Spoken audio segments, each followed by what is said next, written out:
Welcome to a very auspicious episode of Jokes Are Not Funny.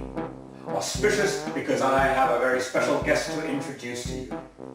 Hi, I'm your old pal, Uncle Phil. Today I'm proud to introduce my co-host and my very own brother from the same mother, Uncle Steve. A pleasure to be here, sir. As you can probably tell, dear viewers, my brother and I have always seen eye to eye, like two peas in a pod. Cut from the same cloth. Birds of a feather. Tweedledum and Tweedledee. Fine wine and caviar. Cockles and mussels. Alive, alive, oh. And the one thing that unites us best of all is our utter disdain for happiness, mirth, laughter, and especially jokes. And our devotion to our mission to prove to the world by way of example that jokes are not funny.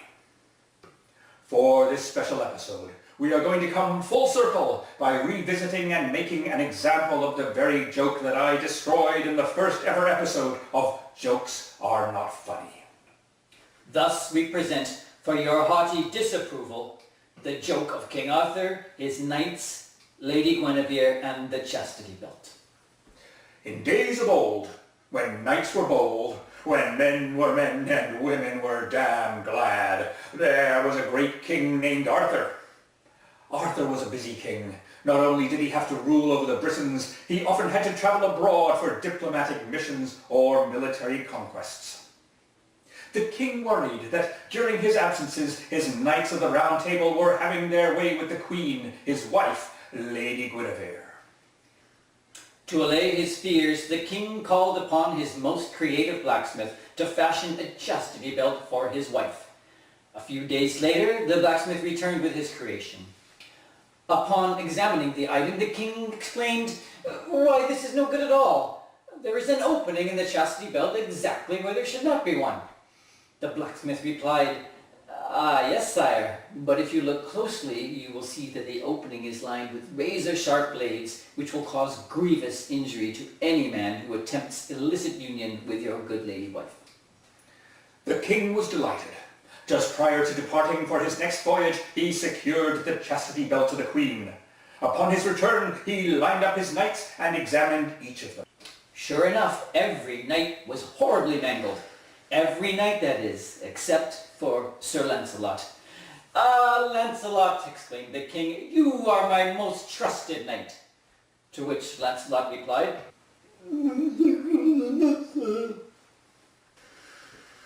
As you can plainly tell, this joke was not funny. It was simply a story about a responsible monarch and his noble attempt to preserve the virtue of his good lady wife. In addition to that, the story doesn't even make sense. For example, there is neither reason nor explanation for Sir Lancelot to have a speech impediment. I don't know, it's as though something happened to his tongue. As such, we have our conclusive evidence that this joke, like all others, is not funny. And you, my brother, what say you about this appalling joke? "Indeed, brother, this joke was not funny. In fact, it was disgusting. The only value in this insipid tale is to expose the deep historical roots of male prepotency. In this story, all men are represented by the power and authority of the king, and all women as the subjugated queen, figuratively and literally shackled in the irons of male authority. The queen's great Gaia sexuality has been reduced to a single whole, which must be protected and preserved for the exclusive use and pleasure of its owner, her husband. This tale sickens me." Well, that's a rather interesting viewpoint, brother. One that surely cries out for correction. Surely King Arthur was simply seeking to protect the virtue of the queen. As a member of the weaker gender, she needed to be deterred from giving in to her primal urges and leading the valiant knights astray. You think I need correction? Your misogynistic attitude is indicative of the dominant male paradigm. It's no wonder this tale features a character named Lancelot. a thinly veiled reference to the piercing male phallus, a legendary hero whose military conquest no doubt included the rape and subjugation of women and the taking of the people's land to centralize power in the hands of the ultimate symbol of male dominance, the king.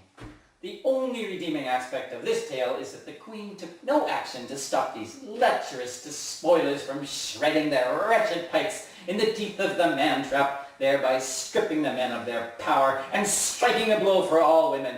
Right on, sister. I salute you. Oh, well now, we're clearly going to need to have a little chat about this later. Well, perhaps now would be a good time to ask, what is that contraption beside you? What contraption? That thing that looks like a purse. That, brother, it's a merce, a European carry-all. Something that looks and operates like a purse, but is designed as a male fashion accessory. Not that there should be any differentiation. I'm a tolerant, open-minded person, brother. In that vein, let's just move on. There is still the matter of Sir Lancelot. What possible reason was there for him to have a speech impediment? Well, obviously, brother, it was a reference to oral sex. So, are you saying that he spoke to the Queen in a sexual manner, that he said rude and filthy things to Her Majesty, to such an extent that his tongue caught fire? You mean you actually think that oral sex means talking dirty? Talking dirty, of course it does. In school we used to make oral presentations to the class. An orator is a speech maker. Obviously, oral sex refers to the spoken word in a sexual context. No. In this case, it refers to the good knight's tongue being sliced up while he attempted to stick it through the opening to pleasure the Queen.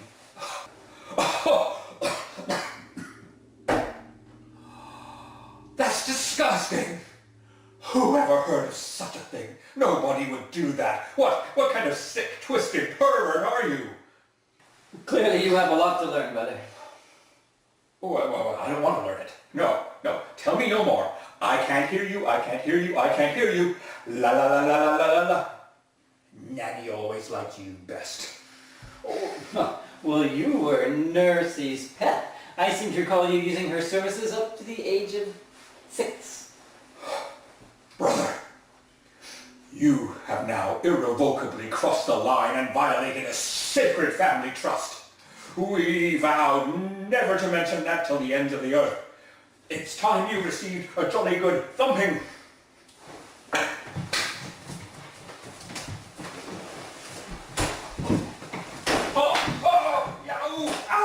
Ow, let go.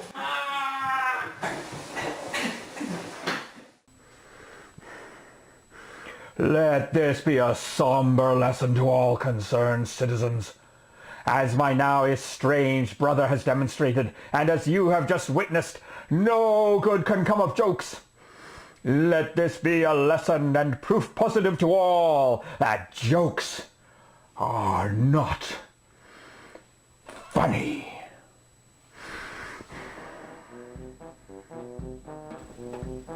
Concerned viewer, this is your old pal Uncle Phil with my call to action just for you. I invite you to show your support to my righteous mission for the eradication of jokes by liking my videos, sharing my videos, and subscribing. Your subscription will help ensure that you're one of the first to see each new groundbreaking episode in this oh so important YouTube channel. The time for action has arrived. Like, share, and subscribe now!